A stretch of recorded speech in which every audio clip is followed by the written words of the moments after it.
താഴ്ത്തിക്കളയും കേട്ടോ, ഇത് മനുഷ്യന്റെ വാക്കല്ല കേട്ടോ എന്ന് പറയുന്നുണ്ട്.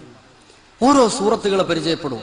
സൂറത്തുൻ നജ്മ് അതിന്റെ അവസാനമെല്ലാം യാ അഥവാ അലിഫ് ഇങ്ങനെ ആ والنجم إذا هوى ما ضل صاحبكم وما غوى وما ينطق عن الهوى إن هو إلا وحي يوحى علمه شديد القوى ذو مرة فاستوى وهو بالأفق الأعلى ثم دنا فتدلى فكان قاب قوسين أو أدنى فأوحى إلى عبده ما أوحى. ഇങ്ങനെ എല്ലാ ആയത്തിന്റെയും അവസാനം ആർക്കാ മടുപ്പ് വരിക? ഓതിയാൽ നിർത്താൻ കഴിയില്ല, കേട്ടാൽ മതിയെന്ന് പറയാൻ കഴിയില്ല. പ്രവാചകൻ ഓതി കേൾക്കാൻ ഒരുപാട് സമയം കണ്ടെത്തിയിരുന്നു. സൂറത്ത് ഖമറിന്റെ അവസാനമെല്ലാം എന്ന് അവസാനിപ്പിക്കുന്നു. റാ കൊണ്ട് അവസാനിക്കുന്നു. എന്ത് ഹൃദ്യമാണത് കേട്ടുപോകാൻ. സൂറത്തു റഹ്മാനിൽ 31 പ്രാവശ്യം ഒരേ ഒരായത്ത് ഫബിഅയ്യി ആലാഇ റബ്ബികുമാ തുകസ്സിബാൻ 31 പ്രാവശ്യം ആവർത്തിച്ചിട്ട് ആർക്കും മടുപ്പുണ്ടാകാത്ത ഒരേ ഒരു ഗ്രന്ഥം വിശുദ്ധ ഖുർആൻ. ആ ഖുർആനുമായി അടുക്കാൻ ശ്രമിക്കുക.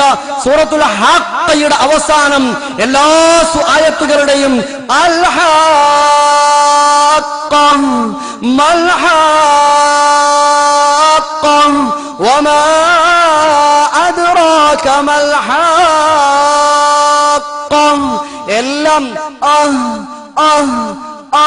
ഇങ്ങനെ അവസാനിക്കുന്ന ഹൃദ്യമായും ഈണത്തോടുകൂടെയും നല്ല ശബ്ദമാധുര്യത്തോടുകൂടെയും ഇതങ്ങ് ഓതിയാൽ ആ ഇമാമ് എത്ര നേരം നമസ്കരിച്ചാലും മതി വരില്ല കൂട്ടരെ. ഈ വിശുദ്ധ ഖുർആൻ പോലെ അത് കവിതയല്ല, അത് പാട്ടല്ല, അത് ഗദ്യമല്ല, അതെന്തെങ്കിലുമല്ല. അതിനെന്തോ ഒരു വശ്യതയുണ്ട്. അത് ഓതി കേൾക്കുമ്പോൾ ഉമർ പോലും ജീവിതത്തിന് മാനസാന്തരം സംഭവിച്ച് അത്രയേറെ കടുത്ത മനസ്സ് ഇസ്ലാം സ്വീകരിക്കാൻ തയ്യാറായെങ്കിൽ ആ വിശുദ്ധ ഖുർആനിന്റെ വശ്യത തന്നെയാണ് എന്ന് നമുക്ക് മനസ്സിലാക്കാൻ കഴിയും. സൂറത്തുൽ മുസമ്മിൽ പരിചയപ്പെട്ടു നോക്കൂ. ഖുമിൽ ലൈല ഇല്ലാ ഖലീലാ ലാ ലാ എല്ലാ ആയത്തുകളുടെയും അവസാനം ലൻ എന്ന് ലാ ലാ എന്ന് അവസാനിപ്പിക്കുമ്പോ എത്ര ഹൃദ്യമാണ് കൂട്ടരെ. ഞാൻ അടുത്ത ആളുടെ സമയത്തെ അതിക്രമിച്ച് കടന്നു കയറുകയാണ് എന്നതുകൊണ്ട് ഞാൻ ഇവിടെ അവസാനിപ്പിക്കാം. ഇനിയും ഒരുപാട് നിൽക്കാൻ ഞാൻ സന്നദ്ധനായിരുന്നു. പക്ഷേ ഓരോ പരിപാടിക്കും അതിൻ്റെതായ രീതികളുണ്ടല്ലോ, ഓരോ ഹർഫിനും കൂലി.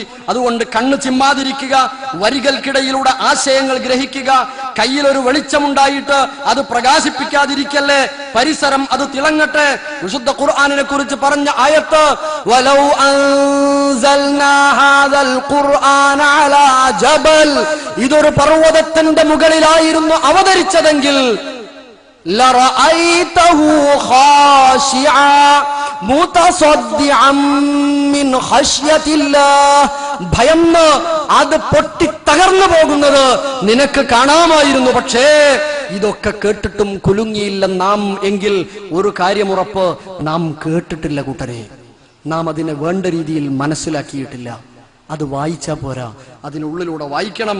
കേൾക്കുമ്പോൾ കേൾക്കാത്തവനെ പോലെ തിരിഞ്ഞു നടക്കുന്ന ആളുകളെ 31-ാം അധ്യായം സൂറത്തുൽ ലുഖ്മാൻ വിശദീകരിച്ചിട്ടുണ്ട്.